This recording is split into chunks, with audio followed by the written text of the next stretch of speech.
Bismillahirrohmanirrohim. Alloh subhanahu va taolo 7 osmonni yaratdi, ulardan 7-sini tanlab oldi. Alloh taolo jannatni yaratdi, ulardan Firdavsni tanladi. Alloh subhanahu va taolo malaikalarni yaratdi, ulardan Jabroil, Mikoil, Isrofillarni tanladi. Odam bolasini yaratdi, ulardan mu'minlarni tanladi. Mu'minlardan anbiyolarni tanladi. Anbiyolarning ichidan ulul azm minar rusul bo'lgan 5 ta payg'ambarni tanladi. Ular Nuh, Ibrohim, Musa, Iso va Muhammad Mustafa sallallohu alayhi vasallam.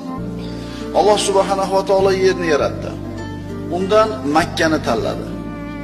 Oylarni yaratdi. Ramazonni tanladi. Kunlarni yaratdi. Jum'ani tanladi. Va Alloh taolo tunlarni yaratar ekan, bulardan o'ziga Zulhijjaning 10 kechasini tanladi. Val fajr va layalin ashr. Alloh subhanahu va taolo